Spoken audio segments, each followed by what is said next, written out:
encontré el equilibrio después de mucho estrés entre viajo porque tengo que grabar y, hostia, tengo la oportunidad de estar aquí que no estaría si no lo estuviese grabando.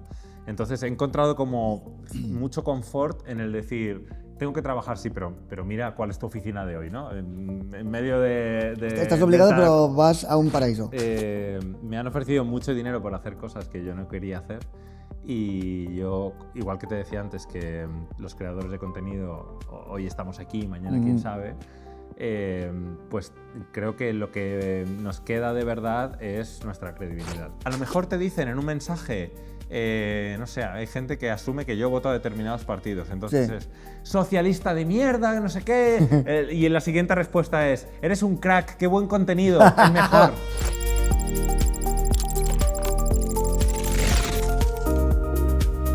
Muy buenas a todos, bienvenidos a otro episodio del Q de Álvaro Podcast. Hay mucha gente que no me conoce, pero bueno, yo me presento, soy Álvaro Cutillas, el conductor del programa de El Q de Álvaro, y tengo una discapacidad visual importante que, lejos de limitarme, me impulsa cada día a mejorar y crecer y cumplir todas mis metas. Pero con esto quiero decir que cualquier persona que nos vea y se sienta un poco identificada y pueda mejorar su vida, yo me doy por satisfecho. Hoy tenemos con nosotros a Enrique Alex, muy conocido por sus blogs o su canal de YouTube de viajes, posiblemente o bueno, seguramente el número 1 en España en cuanto a viajes. Así que nada, vamos a presentar a Enrique. Alex, ¿cómo estás? Qué bien que te presenten así. Muchas gracias. No puede ser de otra forma. La verdad que pues vamos con el tiempo pillado, estás súper ocupado y la verdad que han sido todo facilidades para nosotros. Así que encantados. Un Muchas placer gracias. estar aquí, de verdad. Muchas gracias. Y quería empezar mi primera pregunta, Alex. ¿Cómo empezó todo? La magia de viajar. Todo yo creo que empezó, es difícil, ¿no? Decir, pero es verdad que yo he tenido la suerte de tener una madre que siempre me decía que podía no haber dinero para nada, pero viajar ella siempre lo ha visto como una inversión, ¿no? Y yo recuerdo muchos viajes con ella. Y claro, cuando uno es niño, pues no valora las cosas como a lo mejor las valora ahora, ¿no? Pero sí que recuerdo ir a Egipto con mi madre cuando yo tenía 12, 13 años y me obsesioné con leer los libros de Howard Carter, aprendí a hacer maquetas para poder reconstruir cosas que yo había visto allí y creo que ese es un poco el primer gancho que yo tuve con el tema de los viajes, pero me gustaba viajar como le gusta a cualquier persona, ¿no? Sí. Y allá por 2016 fuimos con unos amigos, estábamos todos quemadísimos con el trabajo Sí. y un 1 de enero decidimos irnos estábamos cansados del frío también, y decidimos irnos a República Dominicana, a hacer lo que hace todo el mundo, que yo es un turismo que ya no hago, ¿no? A la playa. Sí, a la playa, a decir, no puedo más, además había sido un invierno súper duro, el del 2015 y tal. Y nada, allí que nos fuimos y entonces recuerdo estar paseando por la playa al amanecer, todo esto con el privilegio de que, claro, estás de vacaciones y lo estás comparando con tu día a día, que no es comparable, ¿no? Vale. Pero yo dije, o sea, me empezaba a sentir muy encerrado en lo que yo hacía. Yo tenía una empresa que había montado yo soy diseñador de profesión, diseñador digital. Y entonces trabajaba en el mundo de la publicidad, que es un mundo en el que la gente, siempre digo, que o se vuelve loca Es o voraz. se vuelve cocainómana. Y yo me estaba volviendo loco. y nada, pues en ese momento empezó a rondar por mi cabeza la idea de... siento mucha más conexión cuando estoy en sitios con más naturaleza, no le veo sentido a lo que hago y entonces unos meses después llamé a mi chico, llevábamos 4 años a distancia. Ajá. Y le dije, este plan que tú tenías, porque es verdad que es idealmente... Estaba él en Londres, ¿no? Él estaba en Londres trabajando en Microsoft y esto fue una idea que él me planteó hacía muchos años de vámonos a viajar por el mundo y tal, y yo le dije no, porque yo estoy atado a mi empresa. Y en este momento le dije, es el momento, para mí. Si no te vienes, yo me voy a ir igual, así que por favor, vente. Y así empezó todo. Claro. Y no, hay que ser muy valiente para decir, oye, lo dejo todo y encima con tu pareja decir, oye, encima 2, no 1, porque 1 es difícil, pero 2 ya es la traca. Pero yo creo que no hay que ser valiente, simplemente se tiene que alinear todo tanto para que te dé todo lo demás igual. Mis padres me decían, pero ¿de qué vas a vivir? No sé qué. Yo decía, es que me daba de verdad absolutamente todo igual. Yo decía, si tengo que trabajar mientras viajo en cualquier lugar de lo que sea, me da igual, solo necesitaba escaparme. Así que yo de verdad que no lo he visto como... Porque es verdad que yo además había trabajado mucho, tenía ciertos ahorros y entonces si todo iba mal podía volver. Claro. Con lo cual, valiente. Bueno, pues era una cosa que me salía muy de dentro y que me alegró mucho haber seguido. Un tiro al aire, porque Sí, entiendo que viajaríais con un presupuesto y si cuando se acabe, se acabó. Una experiencia. Hemos sido muy ratas siempre los dos, entonces intentábamos gastar lo menos posible.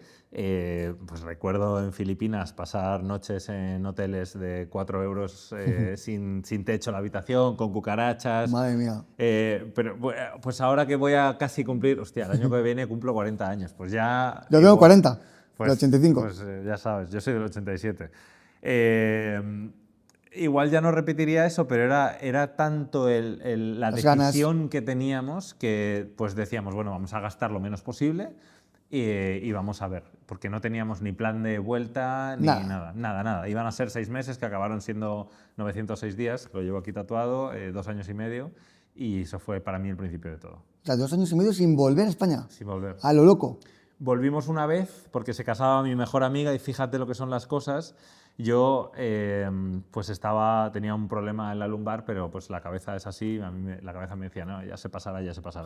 Volvimos por sorpresa y me vio mi madre, que no podía ni sentarme en una silla, me costaba caminar y tal. ¿Y con dijo, alto que eres? Pues imagínate. Directo al médico, me hicieron una resonancia y muy rápido me dijeron, en 2 meses, como mucho, te vas a quedar en una silla de ruedas para el resto de tu vida. ¿De verdad? Fíjate lo que es la vida, ¿no? Las casualidades y lo agradecido que hay que estar por estar en el lugar adecuado en el momento oportuno. Me operaron de urgencia al día siguiente y me dijeron mínimo reposo de 30 días. Y yo dije, ok, pues al día 31 me saqué el billete para seguir la vuelta al mundo. Y Alex, ¿cuándo explota el canal? Pues explota cuando llego a México.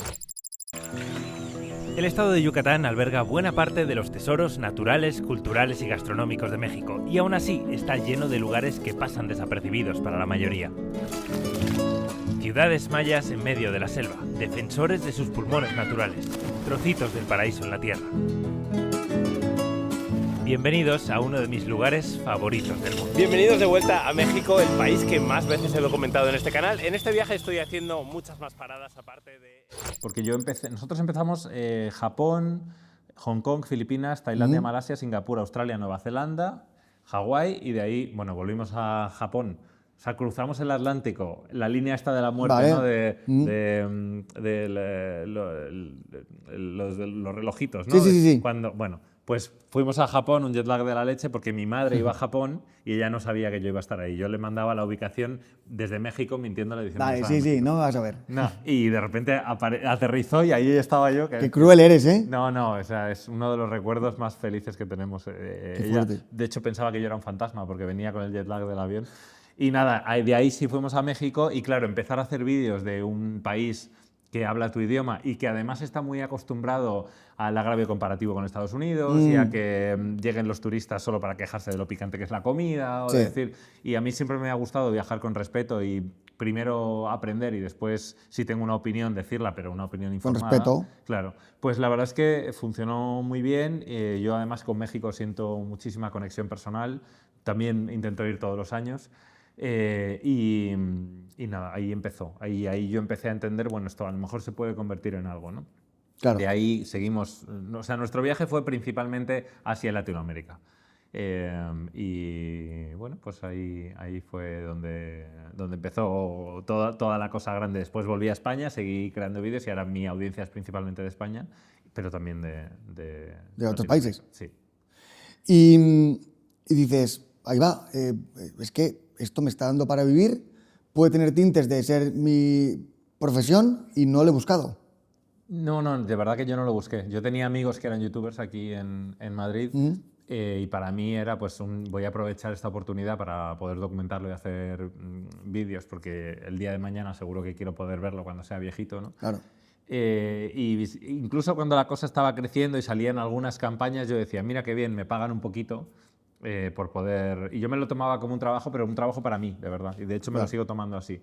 Yo soy el que es exigente y yo sé que no pasa nada si no publico un vídeo un mes, pero yo intento ser... como dirigente. Sí. Es verdad que ahora pues vivo de esto, trabajo al 200% de ello desde hace mucho tiempo y a mí me gusta mucho pensar quién me iba a decir cuando empecé todo aquello, que iba a estar donde estoy ahora, que iba a tener un programa en televisión española, que iba a conocer a las personas que he podido conocer.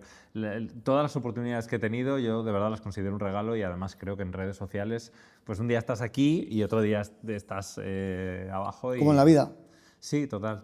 Entonces, bueno, pues es disfrutarlo mientras dure y aprender por el camino y ser como lo más consecuente con mis valores, que al final siempre ha sido lo más importante para mí. Y Alex, ¿cómo compaginas tu vida profesional con tu vida personal? Pues tiene como dos facetas esto. Primero, que es... Esto seguro que suena un poco raro a algunas personas porque yo estoy seguro de que quien ve los vídeos de YouTube piensa, está todo el día de vacaciones, ¿no? Y ojalá fuese así. Y lo cierto es que no siempre me apetece ir de viaje. Y no siempre, Estás por cansado. tanto, claro, no siempre disfruto tanto de los viajes, pero es verdad que encontré el equilibrio después de mucho estrés entre viajo porque tengo que grabar y, hostia, tengo la oportunidad de estar aquí que no estaría si no lo estuviese grabando. Entonces he encontrado como mucho confort en el decir, tengo que trabajar, sí, pero mira cuál es tu oficina de hoy, ¿no? En medio de Estás obligado, delta, pero vas a un paraíso. Claro, estás aquí todo estresado en el delta del Okavango, pobrecito, ¿no? Y luego está la parte de que nosotros, por ejemplo, cuando terminó nuestra vuelta al mundo de 2 años y medio, y sentimos como sabor a final porque no parábamos de hablar de, bueno, ¿y cuando volvamos? ¿Y cómo va a ser nuestra casa? ¿Y adoptamos un perrito? Y tal. Y echar esas raíces para nosotros ha sido muy importante, ¿no? Claro. Entonces, bueno, yo soy una persona muy de casa, aunque pueda Parece parecer que lo no. contrario. Disfruto mucho de estar en mi casa. Cuando estoy en Madrid estoy el 99% del tiempo en mi casa y para mí las vacaciones son mi casa. Pero cuando estoy ahí, pues para mí es muy importante la pequeña familia que tenemos Miguel, Tofu y yo, pues cuidarla, involucrar a nuestros amigos y tener un tiempo de calidad. Y entonces el compaginar la vida privada con la vida personal, está esta parte de cómo lo veo yo y luego está la parte de la exposición pública. ¿Cómo lo ven los demás? Sí, y a mí esto es algo que o sea, me gusta mucho porque yo no es que me conozca la gente porque salí en un programa de televisión de famoseo, un Gran Hermano. No, a mí la gente me conoce por mi trabajo y eso es algo maravilloso. Tú te lo has creado. Claro, y siempre que me para alguien por la calle, a mí me encanta hablar con la gente que me sigue porque son, en cierto auténticos. modo, claro, pero si lo piensas son hasta mis clientes, o sea, son quienes consumen mi contenido, ¿no? De esta manera son tus clientes, efectivamente. Claro, es la gente para la que yo hago todo lo que hago. Sin ellos no podrías vivir No, de esto. pero a la vez todo lo que hago es gratis, ¿no? Incluso las guías de viaje que hago, todo es gratuito porque a mí pues me gusta aportar valor y sobre todo porque para mí el hacer contenido de viajes es una excusa para hablar de las cosas que a mí me importan, de sostenibilidad, de turismo responsable, de diversidad, de protección del patrimonio. Sí. Entonces, bueno, sí que es verdad que a veces me cuesta, nos hemos hecho amigos, Miguel y yo, de personas que me conocían por mi trabajo y hay una parte ahí personalmente que me cuesta mucho porque, a ver, yo no soy Shakira, ¿no? Pero, o sea, quiero decir, me conoce un número limitado de gente, pero sí me parece complicado el meterte a conocer a una persona que siente que ya te conoce de antemano. Y tú no. Claro, porque me parece un poco es un poco injusto. Claro, y es verdad que yo soy la misma persona delante y detrás de la cámara, ¿eh? Yo no tengo un personaje, pero pues yo tampoco, claro, pero solo enseñas una parte muy pequeña de tu vida, ¿no? Y se creen con el derecho de conocerte. No, yo creo que yo mismo también he querido conocer a mucha gente a la que admiraba o que me gustaba su trabajo o lo que sea, pero es verdad que hay que despojarse un poco de... Sí. No sé, es una sensación curiosa, pero la verdad es que para mí la fama, entre todas las comillas que le podemos poner, es una consecuencia y no es algo que yo nunca haya perseguido. Y ya te digo que hay muchísima gente haciendo contenido en redes sociales mucho más famosa o que encaja más en esos términos que yo, pero a mí me gusta mucho cuando Cuando la gente viene a hablar conmigo, me encanta dar charlas, me encanta poder comprobar que lo que hago en el mundo virtual, digital, tiene una traslación en el mundo real. Claro, efectivamente.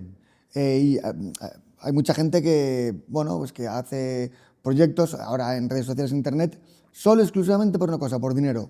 Yo creo que el dinero es una consecuencia del trabajo bien hecho. Sí. ¿No? Sí, me estás tirando de la lengua, pero sí. Bueno, a mí es que además me han ofrecido mucho dinero por hacer cosas que yo no quería hacer y yo, igual que te decía antes que los creadores de contenido hoy estamos aquí, mañana quién sabe, pues creo que lo que nos queda de verdad es nuestra credibilidad. Entonces, valores. Sí, yo siempre, por ejemplo, he sido muy claro con que yo no voy a... Yo al final hago contenido de promoción turística, por mucho que acabe hablando de otras cosas. Sí, está claro. Entonces yo siempre he optado por no dar exposición en mis canales, con toda la humildad, porque para ellos no va a significar casi nada, pero a países que tengan leyes contra las personas LGTBI. Claro. Entonces, en más de una ocasión me han venido muchos de estos países, que además muchos de ellos tienen mucho dinero, del Golfo Pérsico. Sí, puede ser. Sin dar petrodólares. datos, ¿no? Sí, pero bueno, pues para decir, oye, vienes aquí 5 semanas y haces no sé cuántos vídeos, tal, te ofrecemos una cifra, esta de 6 cifras. Madre mía, Y dices, no. 6 cifras. Y ahí dices, hostia, tú, ¿son valores? ¿Hasta dónde llegan mis valores? Tengo unos y si quieres los cambio. Claro, pues a mí eso es, igual es por cómo he aprendido, cómo me han educado, pero para mí eso es sagrado, ¿no? Pero claro, cuando dices que no y te dicen, bueno, si el dinero es un problema, doblamos la cantidad. Y dices, tú, Dios, qué caro, no me lo digas. Caro me va a salir de no me lo digas. No, pues a mí eso me supuso como un impulso personal de decir, estoy muy cómodo con mi decisión y estoy haciendo esto por motivos que yo considero correctos. Y Alex, ¿cómo ves el mundo viajando siendo gay? Pues en general he de decirte que tenemos al enemigo en casa en el sentido de que, a ver, es mucho más fácil identificar a determinado tipo de personas en una cultura que tú conoces. Es decir, patrones. En España tú sabes quién es el pijo, el cani, el choni, el señor de campo que va a ser un homófobo. Tal. Cuando vas a México hablas el mismo idioma, pero no sabes quién es el pijo, quién es el choni, quién es el cani. Pasa un poco esto, ¿no? Entonces, yo siempre he sido de ir con muy ¿Pies de plomo? Sí, y intentando mirar a todas partes. Mi chico es lo contrario, él no se da cuenta de cuando alguien nos mira mal, tal. Pero, muy naif, ¿no? Sí, bueno, puede ser, vive más feliz con esto, porque yo a lo mejor estoy demasiado alerta. Y esto pues obviamente viene de cosas que han pasado en el pasado y demás. Pero siempre que hemos ido a un lugar y hemos tenido ciertos comentarios, porque es verdad que nosotros siendo gays tenemos aún así mucho privilegio. Somos hombres, somos blancos. Si yo fuese una mujer viajando sola, creo que tendría... Más expuesto. Sí. Entonces, dicho esto, es verdad que nos ocurren cosas muy desagradables. Y tú mides 2 metros, perdón. Sí, claro, bueno... Tampoco soy aquí un mega macho peludo, ¿sabes? No sé, cada uno te ve como te quiere ver, ¿no? Sí. Pero es verdad que yo siempre cuento algunas anécdotas. Bueno, por supuesto, en los hoteles nos ha pasado 1000 veces de que nos ha dicho que la reserva está mal, porque hay una cama de matrimonio, que nos la cambian, tal. Una vez nos llegaron a decir que no era posible que tuviésemos una cama de matrimonio porque sus camas no aguantaban el peso de 2 hombres. Así, ¿de verdad? Sí, yo ahí me reí mucho en la cara. ¿Pero es de coña? No, sonaba de coña, pero me lo decía mirándome a los ojos muy serio. Y otras veces, pues simplemente es la falta de exposición.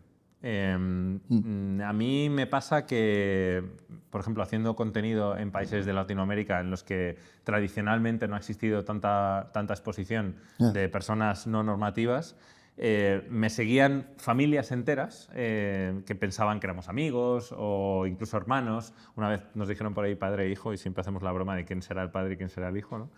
Porque tenemos la misma edad. Sí, sí, complicado. Sí, pero sí que me pasó una vez que haciendo un encuentro con seguidores en México se me acercó una madre con su hijo y me contó que en su familia, en su casa, son 4 generaciones, se sentaban todos los jueves, que era el día que ahora publico los domingos, pero se sentaban los jueves a ver mi vídeo nuevo. Y en un vídeo concreto, debió ser el de Cartagena de Indias en Colombia, que pues yo contaba, porque no me gusta mucho hablar de mi vida privada, pero contaba un poquito que nos habíamos prometido. Me contaba esta mujer que su padre y su abuelo desconectaron la televisión y dijeron de ninguna manera ¿Vais a ver esto? se va a ver en esa casa un maricón de mierda y menos le vas a enseñar a tu hijo esto. Bueno, según fue pasando el tiempo, pues ella decidió que iba a seguir viendo los vídeos con su hijo sin ningún problema y su padre y su abuelo pues decidieron que no. Que no. Pero fueron pasando las semanas, los meses y bueno, esto me lo contaba ella. Y me dijo, y bueno, pues hemos venido desde el otro lado del país y ahí a 100 metros está mi padre y mi abuelo que les gustaría venir a decirte algo. Yo ahí empecé a temblar y dije, hostia, ¿dónde me he metido? Sí, sí. Y vino el señor, el abuelo, que pues a lo mejor tenía alrededor de 100 años, o sea, era una persona muy mayor.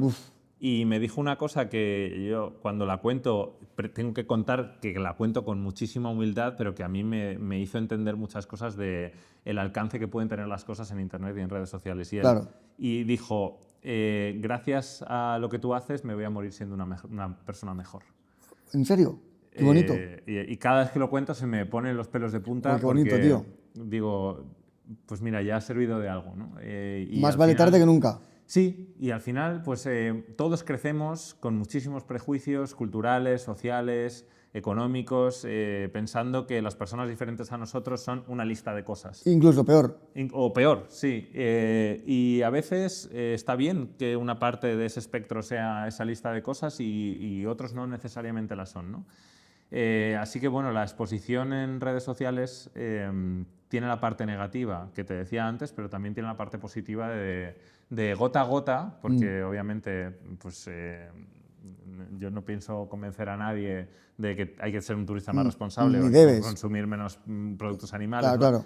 Pero creo que gota a gota se construyen muchas cosas. Sí. Así que pues, no sé cómo hemos llegado a esta historia, pero... Bueno, del dinero, fíjate. No, el dinero. Se me va el hilo. Bueno, es que al final los valores para mí, todo está dentro de eso. Efectivamente. ¿Y qué te iba a decir? ¿Cuál es el país que más te ha marcado y te gustaría volver y a cuál no?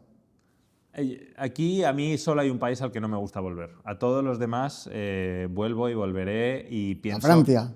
No. Es broma. Y pienso que si no he tenido una buena experiencia, depende mucho más de mí que del país, ¿no? Y de las expectativas que uno tiene y tal. A mí yo no conecto nada con Estados Unidos, no es un país que me guste y no es solo por la situación actual. Ya, por la forma de vida, puede ser. Es un tema cultural, es un tema de que también he tenido experiencias raras.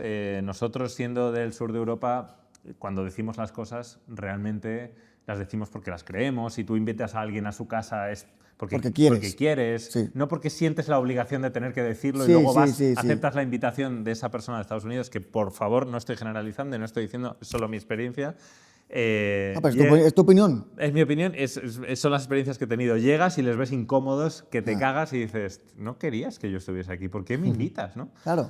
Entonces, aparte de que el 100% de las veces que yo entro a Estados Unidos, claro, como he estado en muchos países que a ellos no les gustan, pues tengo el screening extra en el aeropuerto de Madrid y el screening allí, me hacen llorar, me pasan a la sala esta. Con la monedita.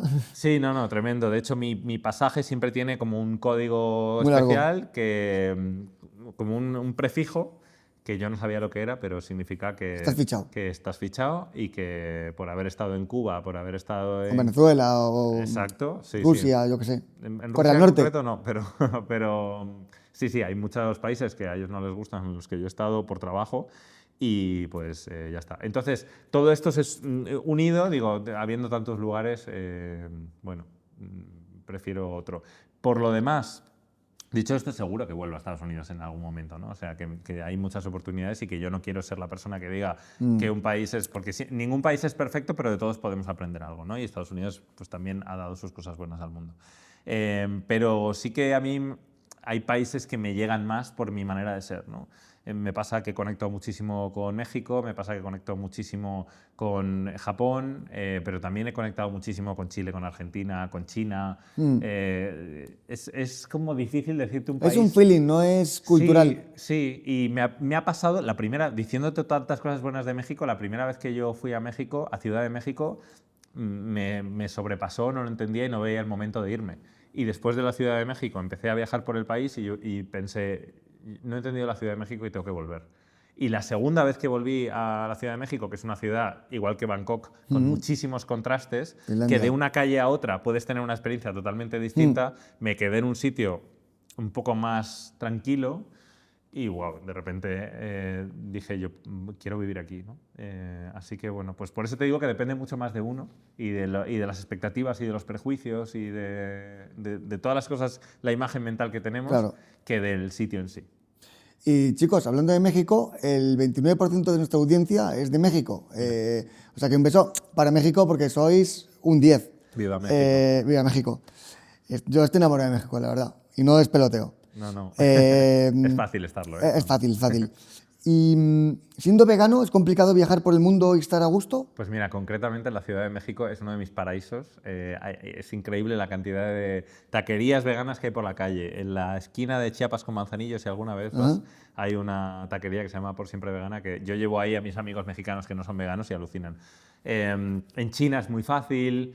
En muchos países de Latinoamérica, al hablar el idioma también es más fácil decir ponme más frijoles en vez de Sí, carne. pero en y tal. Japón... No, Japón imposible. Y además son como ordenadores, se bloquean. Sí. Una vez fui a una pizzería con una amiga japonesa que se empeñó en que quería ir a una pizzería y aunque ella es japonesa, les pidió en la pizza de no sé qué, tenía como 10 cosas y además las hacían en el momento, no me pongas el aguacate. Y ellos dijeron, Ni de coña. no. Sí. Y ella, Nay. ¿Cómo que no? No, es que esta pizza lleva aguacate. Si no te gusta el aguacate, pídete otra pizza, ¿no? Chico. Exacto. Equivocado, ¿no? Imposible. Es curioso porque Japón, antes de la Segunda Guerra Mundial y de la influencia de Estados Unidos, tenía una dieta principalmente vegana. Se comía pescado crudo de vez en cuando. Pero Mucho arroz. Sí, y muchísimos productos derivados de la soja, muchísimas cosas que tradicionalmente habían sido sin Que no se animales. exportaban, sino que estaban de allí, como las algas. Sí, eran de consumo interno, efectivamente.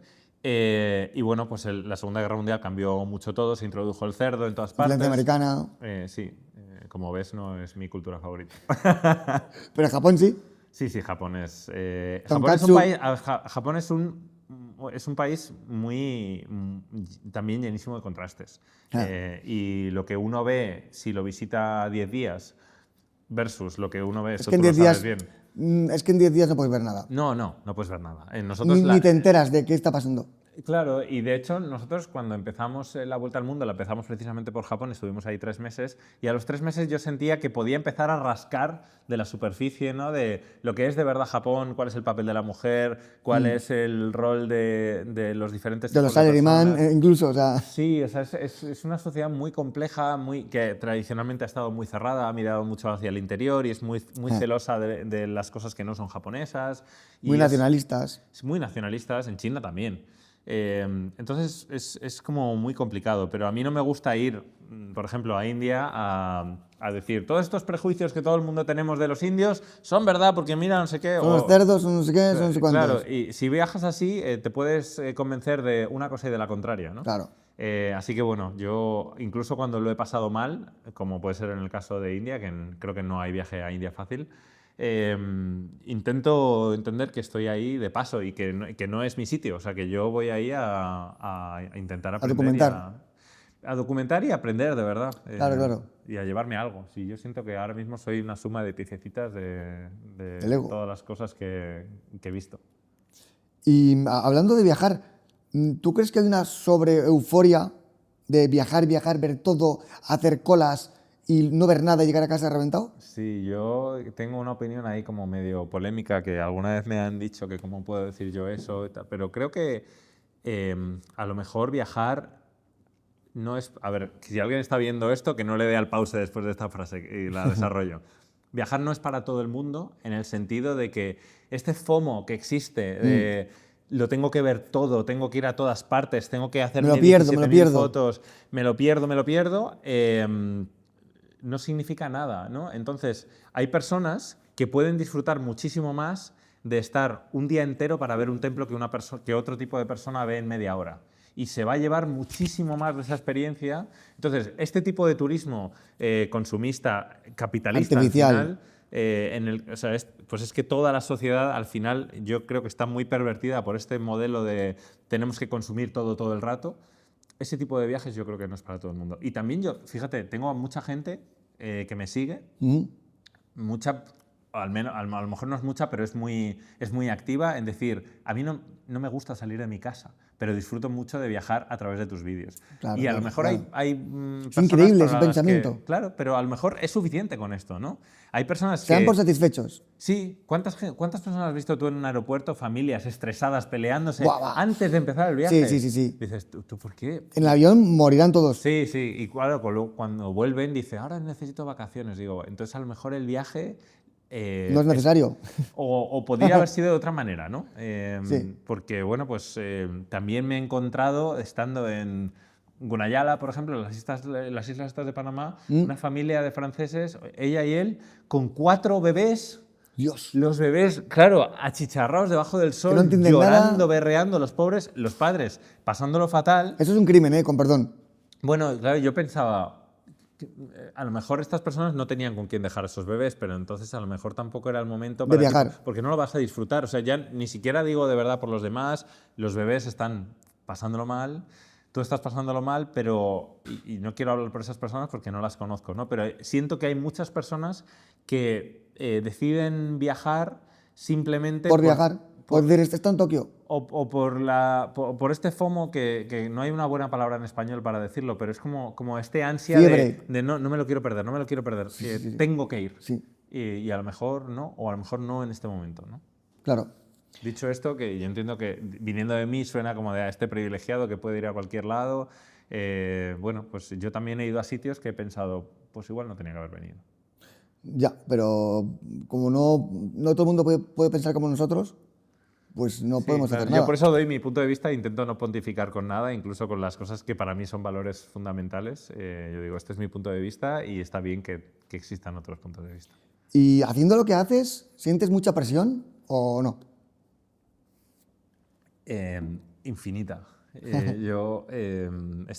Creo que es algo que nos pasa a todos los creadores de contenido y que los que llevamos ya muchos años, yo este año cumplo 10 años haciendo esto, hemos pasado por muchas fases y muchas etapas, pero tenemos mucha presión que empieza y acaba aquí en nuestra cabeza y que hace que algunos, yo por ejemplo dejé YouTube 2 años, no podía con esa presión, me pasé al formato corto porque son números de shorts, de reels, de TikToks, son números mucho más altos de visualizaciones, pero para mí son un poco números de mentira, ¿no? Porque estamos todos ahí en el scroll infinito, todos nos vemos, todos te ves desde fuera y dices, tengo que dejar el móvil. Y a lo mejor pasa otra media hora y lo peor es que pasan 5 minutos y te dicen, dime un vídeo que hayas visto, no te acuerdas. No es de calidad. No es de calidad. O sea, no digo el contenido no sea de calidad, sino las visitas no son de calidad, porque tú te estás tragando lo que el algoritmo por matar decide. el tiempo.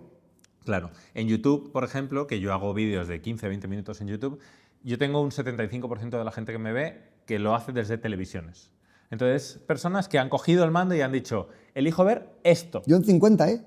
Y soy un gusano, o sea, soy pequeñito. Pues es una muy buena cifra porque al final, o sea, para mí el poder de elección, en vez de el que te tragues lo que te echen, es muy poderoso a la carta, en elegir. este momento. Sí.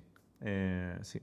Entonces, bueno, esa presión hace que tú te estés todo el rato, aunque no quieras, pero comparando con los demás. Yo a todos mis colegas de profesión del nicho de viajes les tengo silenciados en Instagram, porque cuando veo que alguien a quien yo conozco, a lo mejor es un súper buen amigo, pero que veo que está publicando contenido de un sitio y yo en ese momento estoy en mi casa, digo, hostia, tú deberías estar viajando, deberías estar haciendo más, deberías estar haciendo mejor. Y a mí eso, a mí personalmente, de nuevo, esto es mi visión, me viene fatal. Así que bueno, yo estoy en modo empezar a llevar una vida más tranquila, nos vamos a ir del centro, dentro de nada. Sí, me lo Igual- comentaste. Sí, entonces estamos en un cambiar el paso y este mundo que va cada vez más rápido. Primero, yo quiero contribuir a esa rapidez lo menos posible, por eso volví a YouTube, por eso estoy haciendo formato documental. Y luego quiero yo mismo, cuando no estoy viajando, estar tranquilo. Claro. Y hablando de YouTube, YouTube, te queremos. Te queremos, sí, Te sí. queremos YouTube. Hablando de YouTube y hablando de Estados Unidos, no sé si sabes cómo le llaman a YouTube en Estados Unidos. ¿Cómo le llaman? The New Living Room. Sí, bueno, es un poco así, es un poco así. Y lo digo porque cuando Estados Unidos se resfría, el resto del mundo padece las consecuencias. Sí, Y nos gusta o no Estados Unidos, al final marcan la tendencia. sí, sí, totalmente. Y China cada vez más, eso también es verdad. Y es que el formato va a lo largo, cada vez más. Pero esto va cambiando, porque de repente hace 5 años era, más corto. De hecho, YouTube bajó el nivel de... Antes solo se podían monetizar vídeos de 10 minutos o más, de repente lo bajaron a 8. Ahora yo voy a muchas charlas de YouTube y es vídeos de media hora, de 1 hora. Así me invitas a una, ¿eh? Ya, sí, sí. A mí me Que han tengo que empezado a aprender invitar mucho. ahora. A mí me han empezado a invitar ahora, después de 10 años. O sea, que Ya, imagínate. claro, yo llevo 4 meses. Sí, bueno, nunca se sabe, ¿eh? Pero son patrones de consumo que van cambiando. Yo creo que lo del formato largo también es una respuesta a la sobreexposición al formato corto. Nos Porque cansamos. todos nos vemos atrapados en el scroll infinito y a nadie le gusta verse ahí. Y bueno, pues creo que hay otro modelo de consumo que, como todo, se convierte en un extremo o consumo 17.000 vídeos cortos o estoy 2 horas viendo un vídeo. Sí. Y hablando de Internet, creo que tú das charlas sobre el odio en Internet y cómo llevar ese, esos malos pensamientos, ¿no? A mí me gusta en las charlas que doy, que me invitan, que ya te decía antes que es una de las cosas que más me gusta de mi trabajo. Me gusta meter siempre una parte que hay gente a la que le sorprende un poco. Mi madre cuando ha venido a alguna charla me dice, no, hombre, no te centres en lo negativo. Y digo, no es lo negativo, o sea, es parte de mi trabajo también el visibilizar que todos vivimos en una burbuja y que sentimos que la gente de nuestro alrededor son personas razonables, civilizadas. Como nosotros. Como nosotros, que comparten un set básico de no sé, la Pensamiento, Carta de los sí. Derechos Humanos. Sí, ¿no? sí. Algo que no es nada radical ni nada... Bueno, hay mucha gente que se la pasa por la piedra, ¿eh? Sí, sí, sí. Entonces, bueno, y más hoy en día. Entonces, a mí me gusta enseñar comentarios que yo recibo. Y... Como el del panda, ¿verdad? Sí, no sé sí. si le puedes contar o le pongo un compromiso. Hostia, ¿dónde has visto tú eso? Con nuestro amigo de Animales Humanos. Ah, claro. Pues sí, me dijeron, claro, se lo conté a él, porque además yo, además de gay, soy vegano, entonces para algunas personas soy como el Lo anticristo. peor. El anticristo. Sí. Y entonces me decían toda una teoría loca de cómo mi ano jamás se va a recuperar porque no como proteínas y entonces, como soy gay, tengo el ano destrozado. O sea, era una cosa Locuras. delirante. O sea, es que ni siquiera era desagradable, era delirante. Y lo peor es que estos comentarios no vienen de un chalao, vienen de mi vecino. Mi vecino, ya sea en diferentes países, ¿no? Y yo lo que he hecho últimamente es, aparte de darle visibilidad a esto, empezar a denunciar y empezar a decir... Sí, porque hay mucha gente que bloquea. Eso no se debe hacer, ¿no? Yo no bloqueo porque para mí hay personas que escupen un comentario y no saben quién eres y ya está, y se les olvida. Y te toca a ti masticarlo, saborearlo, tragarlo, digerirlo y echarlo, ¿no? Pero hay otras personas para las que un bloqueo significa gasolina, echar gasolina al fuego. Lo entiendes. Sí, entonces yo lo que hago es restrinjo, de tal manera que esa persona puede estar poniendo comentarios que solo las va a ver esa persona y ya está. Y yo no quiero verlo, no tengo necesidad. Tengo mucha gente que me sigue, mucha gente, de nuevo. No, millones, si Es tienes mucha millones, gente. se puede Sí, decir. pero tengo sorprendentemente gente muy activa que me sigue para criticarme. Ah, ¿en serio? Sí, que tú ves, les tengo restringidos, pero aún así puedo ver todos los Y mensajes son que me mandan en Instagram. cientos de miles. No. Ah, vale. No, pero son personas muy ruidosas. Vale, ¿sabes? ya. Las minorías hacen mucho ruido. Exacto. Perdón, que antes- todo lo que publico Es malo. Todo es malo, pero a lo mejor te dicen en un mensaje no sé, hay gente que asume que yo voto a determinados partidos. Entonces Sí. es socialista de mierda, no sé qué. Y en la siguiente respuesta es, eres un crack, qué buen contenido, el mejor. Y al siguiente, eres un comunista maldito, no sé qué, tal. Sí. Y al mensaje Come siguiente, plantas. wow, que te mejores, si necesitas algo aquí me tienes. Y tú flipando. No, claro, es increíble, ¿no? Entonces, Muy dinámicos, ¿no? sí, también me pasa que a veces publico vídeos en YouTube y ya los dislikes no se ven, pero yo sí los veo por detrás. Ah, Y claro. tengo antes dislikes que likes, pero como al segundo de publicarlo, digo, tú estabas Hijos de esperando, puta, has ¿no? entrado, no has visto el vídeo y ya le has dado dislike, ¿no? Entonces, no sé cómo hemos llegado a esto, pero bueno, sí, por el tema del odio. Hay personas que necesitan, que me imagino que viven con muchas frustraciones y que necesitan convertir a alguien en su enemigo. Sí. En uno de su ejército. Sí, a mí lo que me molesta de verdad es que mi trabajo, que al final requiere muchísimas horas de mi tiempo, y yo de verdad soy una persona que vive entregada a su trabajo porque le fascina, me molesta mucho que tanto trabajo se reduzca a un puto maricón. Ah. O a un, yo qué sé, cualquier Sí. delirio, o que me vengan a leer un párrafo de la Biblia, a lo que siempre contesto, ya que estás, léete el Antiguo Testamento de verdad, porque no creo que cumplas ni la mitad de las cosas, ¿no? Entonces, bueno, no sé, yo esto he aprendido con el paso de los años a tomármelo como lo que es, y es nada, es un escupitajo. Claro. Pues mira, yo a lo largo de mi vida, bueno, yo tengo una discapacidad, como dije antes, y a lo largo de mi vida, pues sí, he recibido pues, algún insulto, alguna cosa, pero nunca, ni bullying ni nada, eso nunca.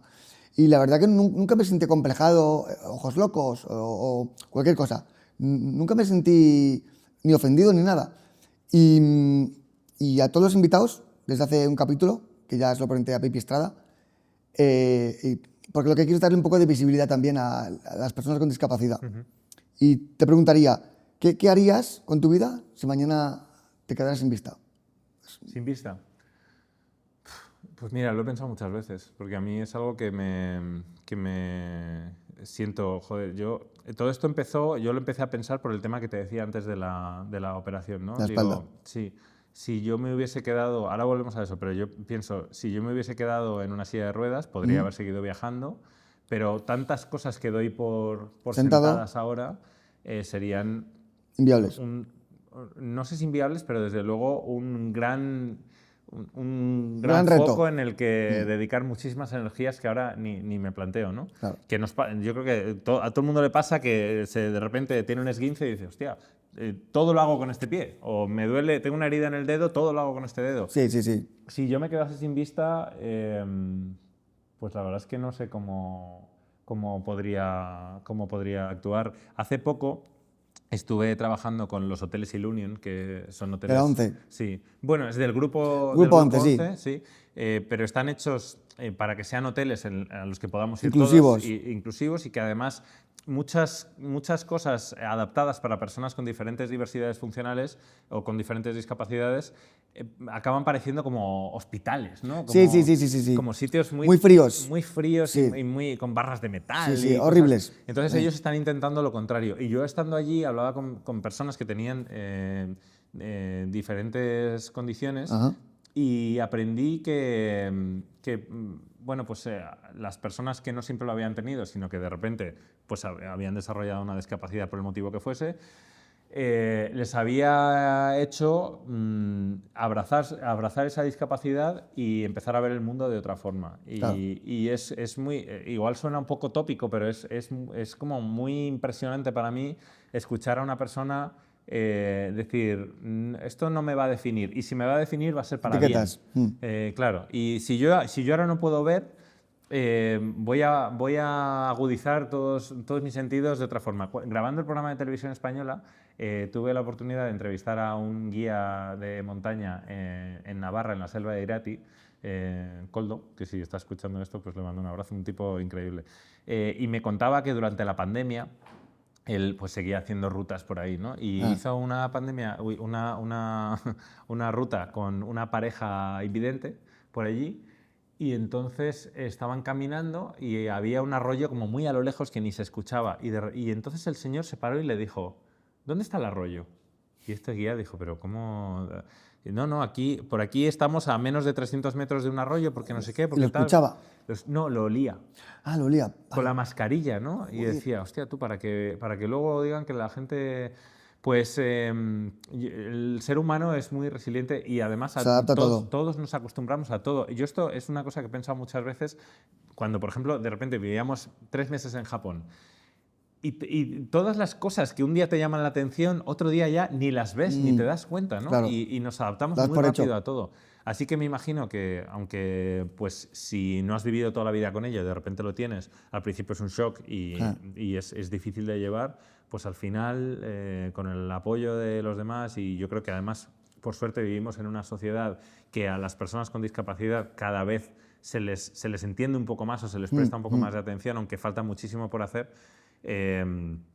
Bueno, creo que por suerte estamos avanzando para bien en ese sentido. Igual no en otros sentidos, que cada vez los discursos de odio son más radicales. pero bueno, en este sentido, pues la verdad es que no lo sé. Pero igual, yo no sé hablar por una persona... O por una situación que no me compete, ¿no? Sí que creo que tenemos muchísimo que aprender a mí me ha pasado de repente me he tenido un accidente con la bici, me tocó ir a Fitur el año pasado, que Fitur es una locura, con muchísima gente en silla de ruedas, porque no podía caminar, Claro. y decía, qué poca empatía tiene la gente, que todo el mundo se metía por delante de la silla. Les da igual. Sí, y bueno, pues también son buenas reflexiones, ¿no? Cuando a uno le pasa una cosa, aunque sea transitoria, decir, hostia, sí, igual qué bien cuando vea estaba. una silla de ruedas ya voy a estar un poco más alerta. Y mira, ya para ir acabando, bueno, por cierto, hablando de ceguera, no sé si conoces a Jonathan Armengol y su perro Calo. ¿Es un? Jonathan Armengol es un youtuber Sí. que es bastante grande Ajá. y va con su perro guía, con Ajá. Calo, se llama Sí. Calo, va por Madrid. Ah, mira. Y, o sea, este tío tiene 1.200.000 seguidores, es enorme. Wow. Le entrevisté hace un par de semanas Sí. y una entrevista muy, muy bonita, un crack. Yo Jonathan es un crack. Vivo cerca del edificio de la ONCE, ahí en Justicia, y yo vivo en Chueca. Y hay muchísima gente, claro, que me imagino que va al edificio, y sí que me sorprende gratamente como todos los demás, al ver a una persona que va con Le el ayudan bastón, o se apartan. se apartan, son conscientes de la situación, ¿no? O si de repente hay un paso de cebra, pues hay un poquito como de sensibilidad hacia Sí. este tipo de cosas. Sí. Y una pregunta que les hago a todo el mundo es, ¿cuál ha sido el peor y el mejor momento en tu vida profesional? Wow, igual esta me la tenía que haber traído preparada. No. Pues mira, ya que estamos aquí, me voy a mojar. El peor momento de mi vida profesional, aunque seguramente lo repetiría, fue hacer el programa de televisión española. Para mí fue una cosa durísima, porque lo traté como si fuese mi canal de YouTube, en el sentido de que me involucré en la producción, la dirección, el En todo. guión, la edición, la presentación, todo. Y lo pasé mal porque lloré mucho y pensé, no podía abandonar porque encima lo estaba financiando yo, pero bueno. Y el mejor momento, tengo muchísimos para elegir, tengo mucha suerte, pero el mejor momento han sido todas aquellas veces que he podido hablar con personas que me han transmitido de una manera o de otra que yo he tenido al menos un pequeño impacto en su vida, ¿no? Aunque haya sido para tener una muy buena experiencia de viaje, o para salir del armario con sus padres, o para cualquier cosa, para mí eso es lo que le da sentido a lo que hago. Y la última pregunta, ya para acabar, ¿cuál es la mayor lección que la vida te ha dado? La mayor lección que la vida me ha dado, a no juzgar. Joder. Y aunque yo creo que lo sigo haciendo sin querer. Es difícil. Es difícil, pero cuando las cosas son difíciles en un viaje, ahí es cuando más me repito, tú estás viendo las cosas con tu prisma. Y tu prisma es de una persona que ha crecido en Madrid, con unas condiciones socioeconómicas concretas, con un entorno cultural concreto. No puedes juzgar con este prisma lo que está ocurriendo en un sitio, por mucho que te cueste verlo, cómo están tratando animales, cómo es el papel de la mujer. Primero aprende y entiende y después fórmate una opinión. Pues, me enrollo muchísimo, Álvaro. No, fantástico. No, es que entrevistas así, es que no es una entrevista, es un coloquio, pero que está chupado. Sí. Y mira, ya para acabar, a todos los invitados les regalamos el Cubo de Álvaro Podcast. Vale. Es un cubo secreto, donde te lo vamos a dar, lo vas a abrir en directo, pero con dos premisas. No puedes ni sacar lo que hay dentro, ni decir lo que es. Vale, Es una cosa que se va a quedar entre tú y yo. vale. ¿vale? ¿Y lo tengo que describir? No, ¿No? Vale. no puedes decir nada. Vale. Lo abres y dices, oye, puedes decir lo que quieras, pero no puedes decir lo Guau, que es. Vale. ¿Vale? Entonces tú vas al cubo. Ahí va. A ver. ¿Me tengo que quedar no, mudo? abre, pero puedes, pues no sé, puedes decir lo que quieres, pero no digas lo que es. Vale. No digo nada. Se ve como la luz, ¿no? De salir del cubo. Y te gusta, te gusta. Sí. Me gusta el misterio, ¿no? Que no se sepa, porque puede ser cualquier cosa. Es una buena... Hay mucha gente en redes que me dice, pero dilo ya, cabrón, dilo que es. Es una buena forma de trabajar la sugestión, ¿no? Porque a lo mejor la gente se piensa que aquí hay algo muy concreto y luego no tiene nada que Con ver. Pulp Fiction, ya lo dije en el primer programa con Gacel. Pulp Fiction, abren un maletín y nunca dicen lo que es. Exacto, nunca sabes. Pues en Cubo de Álvaro es lo mismo. Alex, ha sido un auténtico placer, un honor. Igualmente, de verdad. Ha sido Muchas una gracias. charla que es que ha pasado volando. Sí, a mí se me ha pasado muy rápido, no sé cuánto tiempo llevamos, pero muchísimas gracias por invitarme. Perdón que el otro día no pude venir y te Nada, cancelé, pasa quedé nada. fatal. De verdad, muchas gracias por lo que haces. Creo que todos tenemos aquí un papel importante en las redes y todos gotita a gotita vamos sumando para intentar dejar un mundo un poquito menos malo, aunque a veces sea un poco deprimente lo que vemos en las noticias. Bueno, pero hay que seguir adelante, no, Sí, sí. no queda otra. Totalmente. Un placer, Alex. Un placer conocerte. Vale, igualmente. Gracias. Seguimos en contacto. Chao. Y vosotros, chicos, ya sabéis, darle a like, compartir el contenido, suscribiros para que podamos traer cada vez más personas y que el canal crezca. Y nada, un placer. Nos vemos la semana que viene. Chao.